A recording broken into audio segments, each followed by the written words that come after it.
Hello friends, welcome back. I'm doing this episode as a voiceover on a video recording because the original audio file came out corrupt. So there won't be any in-game sound here, just me talking and explaining various choices here. So right now we're looking at these warriors and thinking what their path through our territory would be. So they're going for the Tentationis city, but it's well defended now, so they will probably walk towards Valos to the west, or one of the two northern cities, and they will walk through hills and woods for extra tile defense. So I'm looking to position units so we can lure them into that plain style with a cottage.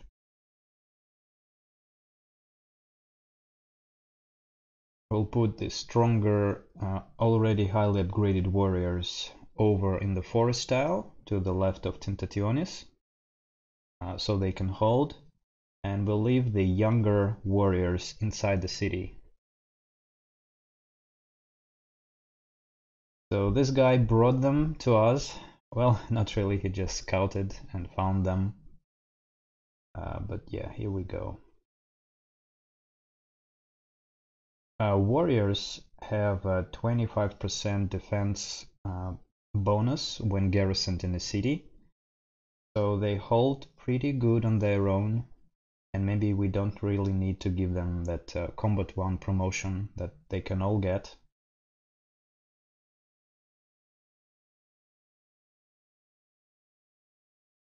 Yeah, the problem with the audio recording in this episode was that I got a new microphone. I'm not sure if you noticed that from the difference with the prior Let's Plays. This is a better one, so it takes away some of the background noises and breathing. It's a little bit low on the volume and not as, I guess, bassy or broad. But one of the settings I made prior to the third episode was pretty bad. So we search the dungeon here and we find Terror Scythe and 2 Chaos Marauders, so the scout is a gunner.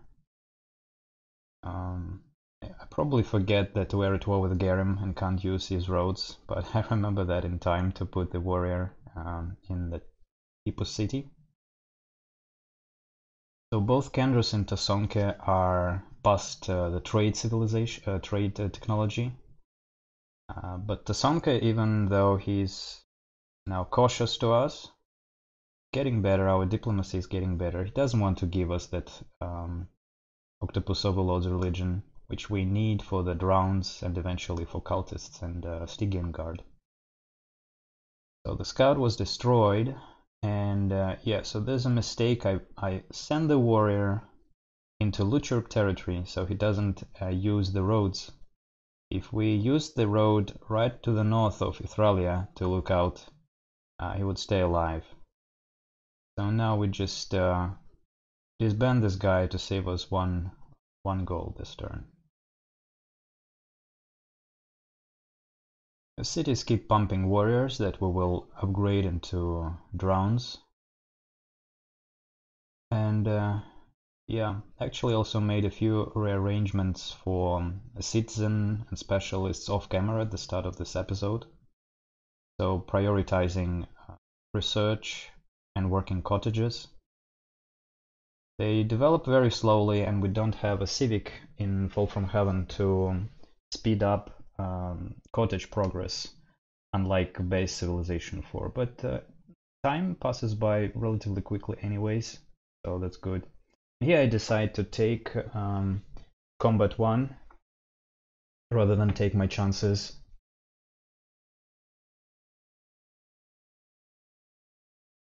We'll see if this pays off, if we avoid deaths. So the cities, they can still grow. We have some happiness reserve. And it makes a lot of sense to work work scientist slots, and hammers are not that necessary, so I avoid mines mostly. Because warriors are cheap, they get built pretty quickly. So growth and commerce.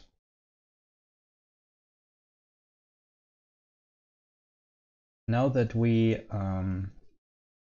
kind of befriended Tasonke, or made him less likely to aggress on us by agreeing to go to war with him on Gerim, we are in a pretty safe spot, and there was a very good decision then. Probably this decision saved our life.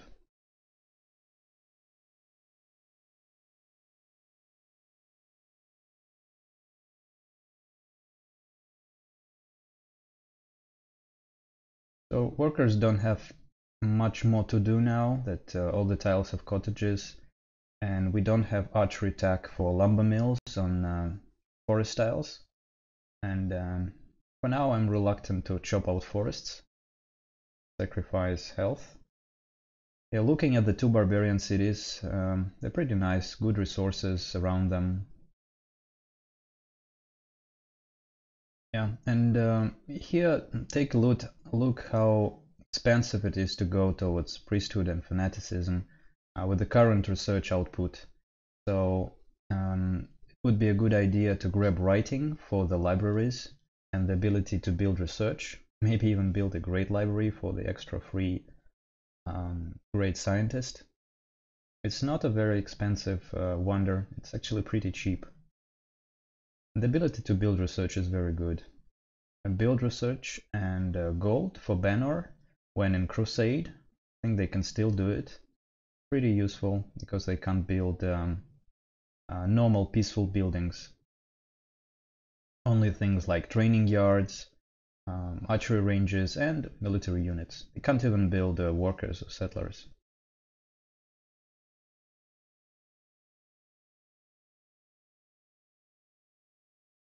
Yeah, managing some beaker overflow.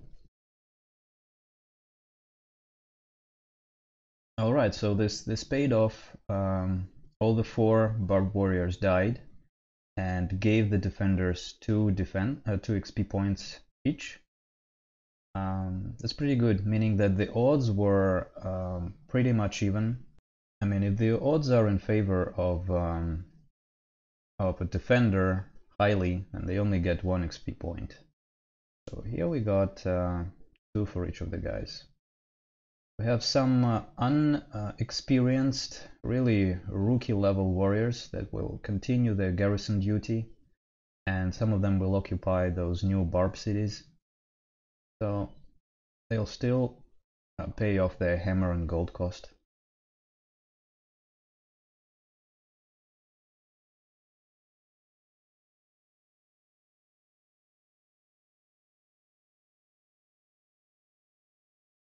Yeah, workers don't have much to do. Maybe we can hook up the cows shortly. I'm thinking we'll make some trades. Nobody has philosophy, so we'll get animal husbandry from one of the 2 sieves that can trade tech, and something else from the other one.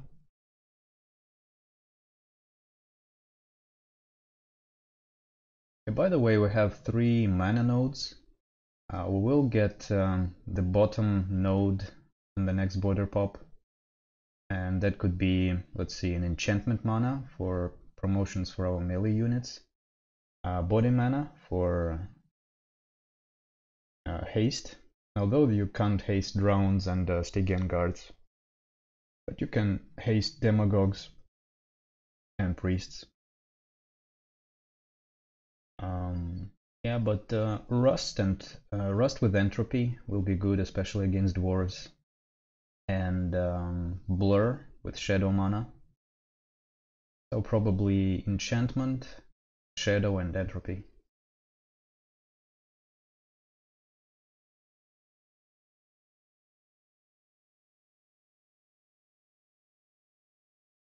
Yeah, so far much of the territory is improved. All what's left is to get those lumber mills for occasional boosts to production and road everything up. Ideally not on the border with Tasonke because he's a raider. So there's our philosophy. So we're actually smarter than the AI. That's a good thing. And see, Kendros builds this nice wonder that gives all new units that 2 extra XP. If we combine that with apprenticeship and our charismatic trait, we have two promotions for our units on build. Pretty strong.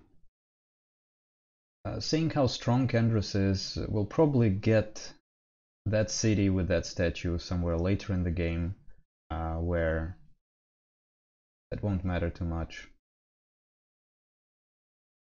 So we need all of those stacks against maybe except maybe sailing and masonry. So bronze working is good for chopping jungle in one of the new barbarian cities. Animal husbandry is good.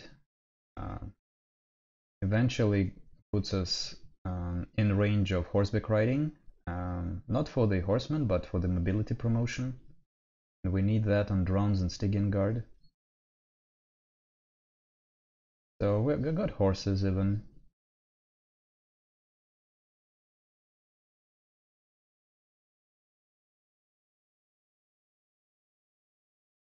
Yeah, now for the other trade, could be archery for lumber mills, but we do need writing. And the way I will go for writing in this game is put some beakers into it myself, and then trade it from Kendros. So we're going to get that great merchant pretty soon. Temple of Kilmorph gets another merchant slot, so we can speed this up.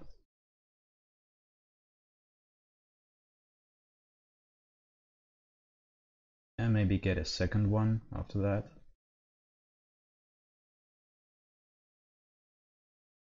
And yeah, I contemplate going for the Bone Palace for the Golden Age. That's extremely powerful, this Golden Age thing. Gives the ability to go in and out of various civics and religions. Yeah, look at that highly promoted Thane, probably looking to spread more of runes into our territory. That's very kind of Kendros.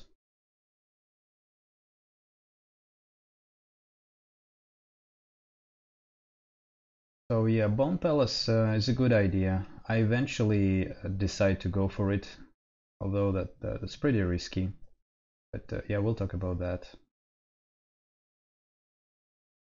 So here's I'm thinking, yeah, in advance what to do with the upcoming Zealot from Octopus Overlords.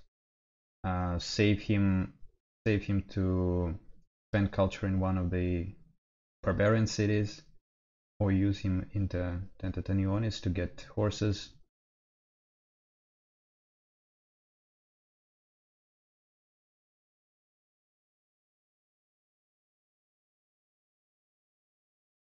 Alright, so this Bone Palace, I'm trading away philosophy, so Garim and Tasunki can go for it. Pretty much every AI likes it. Some leaders like it more, some leaders like it less. Even if we don't get it, yeah, thinking about speeding up the progress on the merchant, it may not be too important because we do need octopus overlords before we can drown warriors. So yeah, here is the idea of the Bone Palace. Probably like build it here and send soldiers of Kilmorph to speed it up. Maybe build in the capital. We still, yeah, build a scout to finally loot this dungeon complete.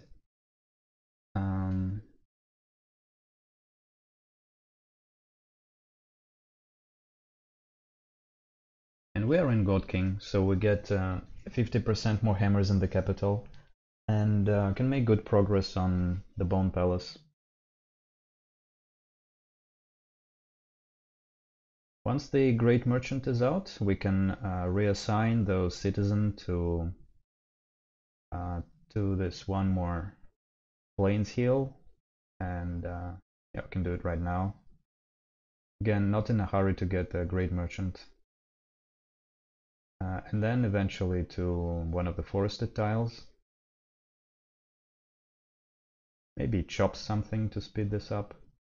Even if we fail the Bone Palace, we still get fail over gold, which will help us with the upgrades.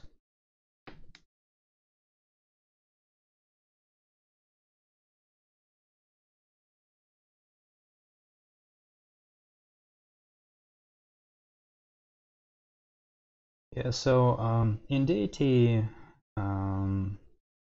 you don't want to rush things. It's kind of a trap to keep pressing the end turn button and do things quickly. And actually, the benefit of recording a let's play and talking is you can take some time, pause and think, and avoid do something on automation that would ultimately cause a loss. Because deity is fairly hard.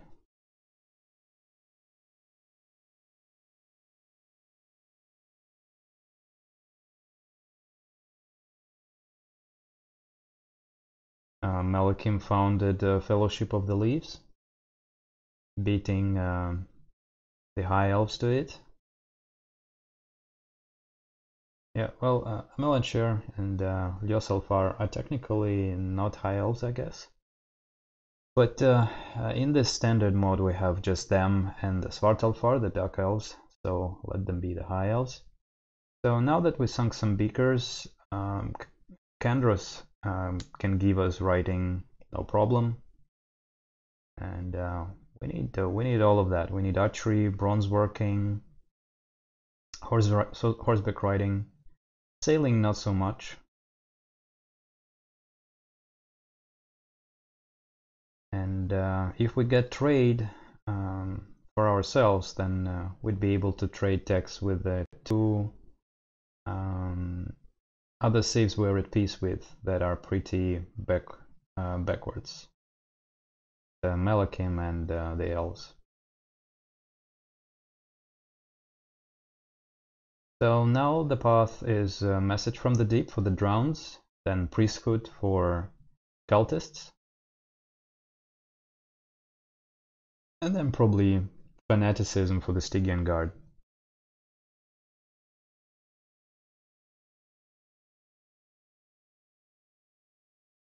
Yeah, so now that we have writing, it's a matter of building those libraries, and ideally you want to build libraries at the same time in all of your cities. Setting the slider, the research slider to 0 to get some gold to run 100% research slider later. So you do it like for 5-10 turns, however you like, and then ultimately you make up for it greatly thanks to the science boost from the libraries. So order spreads very quickly. Order is a very contagious religion, and in fact if you follow order and you capture a city, you have a high chance of, especially if you capture it with, say, priest of the religion, the confessor, or crusader, you have a chance of spreading order there and gaining crusader upon city capture. So that's pretty strong. Here's another barb stack. So we need to get our special squad of highly promoted warriors to get even higher promotions. The shock promotions on those warriors we got in the earlier episodes fighting barbs, they may seem like a waste later in the game, but if Tasonka decided to go on us with warriors for now, could easily do that. We would have a chance fighting him. And those promotions will still come handy against Khazad. Khazad are all about melee units. Yeah, not much left to do for the workers, so I'll just put them on forest tiles and let them sleep. We'll eventually trade octopus overlords for archery, so we can build lumber mills. Yeah, checking almost every turn if Tasunke has stirrups already. So if the screen says he can research it, he probably does not have that yet. I wouldn't be able to buy it from him because trade is a prerequisite, and horseback riding is not available to me to open up trade. But somehow the screen shows me that he does not have that yet. So stirrups is a pretty cheap technology. It's 1200 beakers, and ironworking is 39, and smelting is expensive. Even base bronze working for tier 2 melee is more expensive than horseback riding. So going the melee route is very expensive. Going longbowman is less expensive. So you can get some good defenses and offenses if you're amulets. Assassins are also pretty cheap in research. Yeah. By the way, take some time to enjoy this model of the Bannor champion. We will get to ironworking for demagogue, so we will see some of those guys.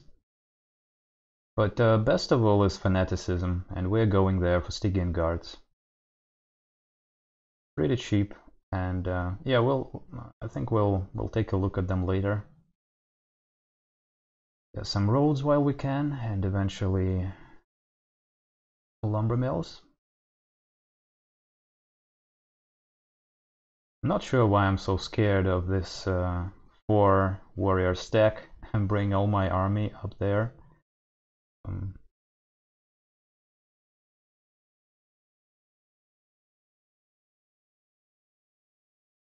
Yeah, the great merchant is almost there. Just do this to ensure it's a great merchant and not a great sage. If you watched the Balzarev's Let's Play, then in the later episodes we got 2 great bards with like I think less than 10% chance, while we were hoping for a great prophet to complete the Tower of Necromancy. Alright, so this huge stack scared away the barbarians, and they decided to go on Tasunkas, face Mabdon. Yeah, the odds are still not 99.9, and we take the chances, but it works well. It works well. Yeah.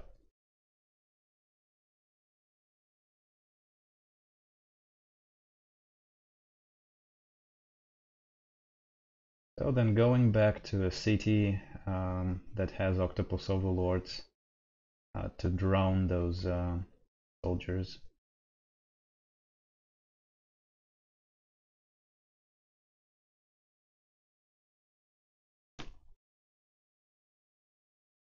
Here's our scout for the dungeon, hoping for a great engineer, at least.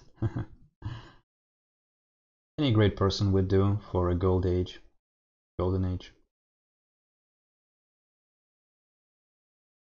A library.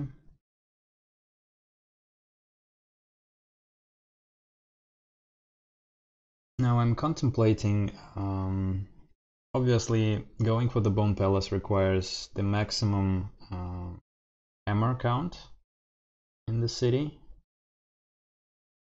But we need to think about the second great person. Could be a great scientist, could be a great merchant for more gold.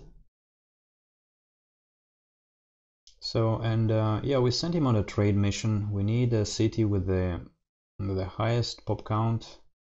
Here, just to look how bad the lands of the Malakim are. As well as the Elven lands are not too good either. So this is the largest foreign city. Kazakh is also pretty large, and because it's further away, it may be more lucrative for a trade mission. Also, those dwarven vaults in dwarven cities, I wonder if you can tell what tier they are in based on how they look. Dwarven vaults, when they are overflowing with at least 500 gold per city, it's basically like a small golden age for the dwarves.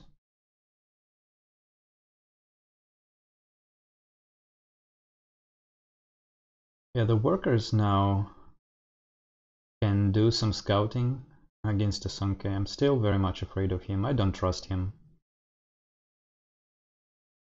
Yeah, you need something strong against those archers and barbarian cities.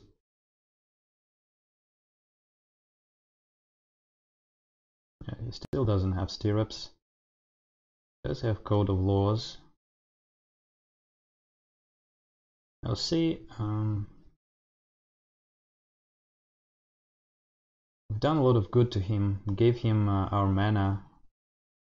We went to war against Luchur with him, but he still doesn't want to trade some of the techs with us. And it's not just military techs. Yeah, this Tasonka is a tough guy.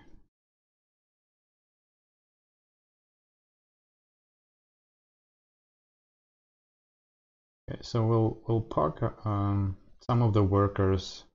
Take a look at Tasonka's units, warriors. Yeah, not too scary so far. But yeah, look at that. They have chariots. You can get them with trade. They're not particularly strong because he has no metal weapons, and he's not going to get iron from Kandros. Kandros doesn't like him for going to war with the Luchur. But they're still highly promoted. So that's pretty strong. One of the warriors still keeps the war cry effect.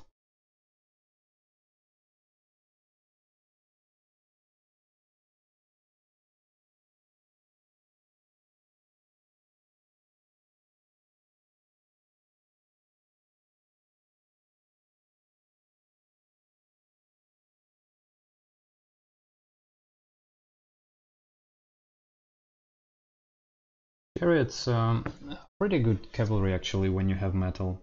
So horse archers, base horse archers are 6 strength and can't use metal weapons. They have a slightly higher retreat chance, and they can get some promotions that will make them able to retreat every time if they lose a fight. Almost every time, like 95%, but that's a lot. When you're homeland leader or when you're Hippos. So that's something. But chariots can use metal weapons.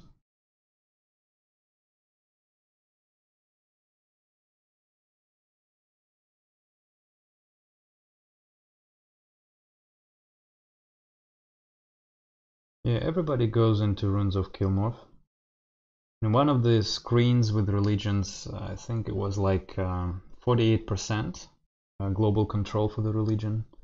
If Bars wanted, they could go for some kind of a religious victory.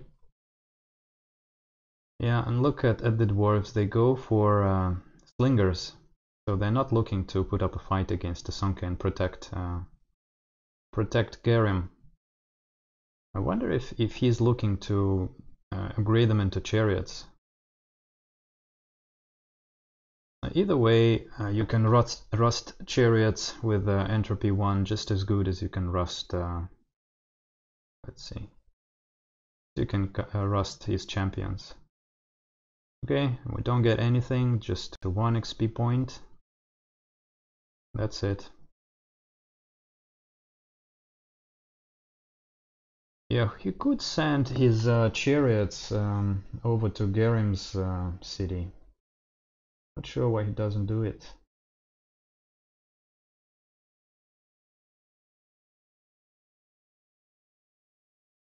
Maybe he's afraid of us backstabbing him. Or the dwarves backstabbing him with their mighty slingers. If you're thinking of doing some early game aggression in deity, then yeah, forget that. Even if you're toe-to-toe, your warriors against their warriors, they have those promotions and they sit in a city. You can't get a big enough stack to have to overwhelm them. I mean, an early war is like before 50. If you're lucky with some promotions, maybe, but not certain. So yeah, this city gives 1100 instead of 900, and I decide to wait a bit. Maybe it gets an extra pop for more gold. We don't need that gold before we're in Octopus Overlords.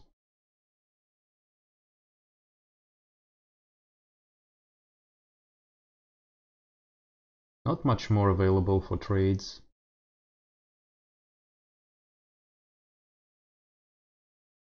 Yeah, I'm looking at who to go to war with, really, because the Sunke will be tough. Could think about the elves.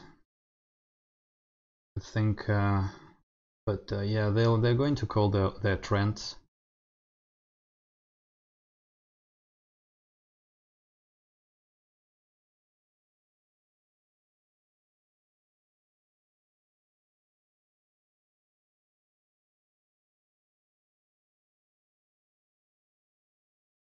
Yeah, but by the way, friends, if you have some feedback on the new microphone I'm using, so I obviously did it to avoid some of the background noise, and this one seems to be doing it.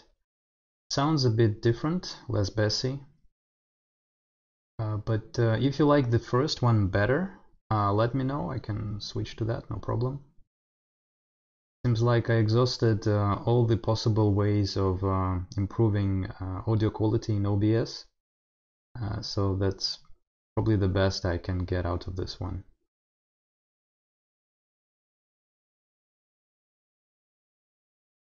Yeah, looking at those two cities, daydreaming of getting them. Maybe somebody beats them to this. Sunke can go for Stratos. I'm surprised he didn't go for it earlier. So here's our religion. Now for priesthood, that's much better now. 11 turns with better cottages and with libraries. Almost with libraries. Have one in the capital just yet.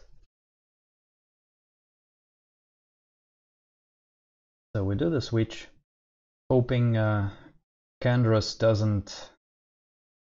doesn't stop being friendly towards us and giving his much needed iron.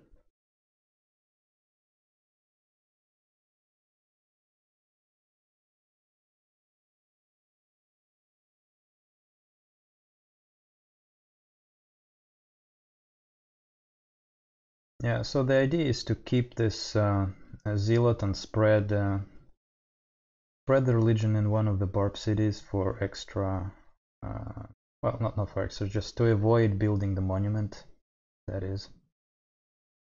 Octopus Overlords gives 3 culture per turn. Pretty good. And yeah, now, once I'm okay, and we get a present. So it's good to be friendly. We get a free code of laws, which is awesome. We get courthouses, which are cheap for us and as an organized leader. We can switch into aristocracy and get extra commerce from farms. Probably we'll do it later after the Bone Palace attempt is resolved. I don't want to give up on the Bone Palace idea just yet. I wonder if Kandros did this in a kind of way to secure the palace for himself. So we waste time in changing the civic, and then we waste some time in losing hammers from not following the God King. But yeah, I'm now thinking of what decks to get from this guy. Archery is useful because of the ability to build lumber mills. Not so much for defense. Tasunki tears through archers very quickly, very easily. Alright, and now I realize that I cannot drown warriors. So if you are in Octopus Overlords, you can build drowns in a city with with the religion, so just as this Civilopedia entry shows. But if you want to turn a warrior into a drone, you need to have the temple. And so we need to waste a little bit more time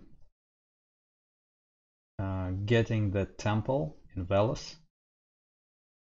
Yeah, so we can build, and now this tooltip says warriors can be sacrificed and turned into the drone.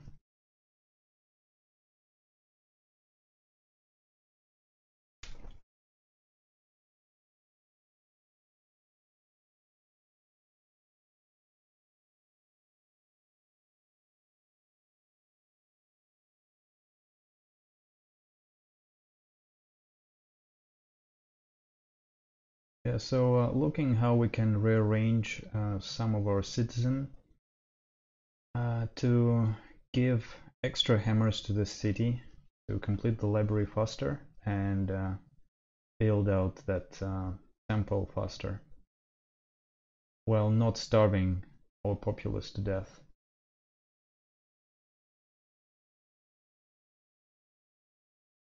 Yeah, now I see I should have also rearranged the Tundra cottage to the Plains cottage.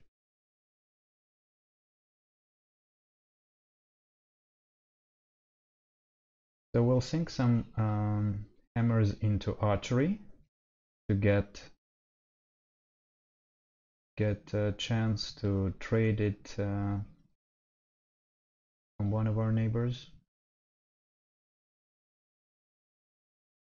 If you think about it, workers may be some of the more powerful units in the game. They improve your lands, letting you build expandable military, and they can also scout. Always have something to do. Well, the military just sits for most of the turns doing nothing. Well, in this game they're for the fear factor, so those neighbors don't think we're an easy target.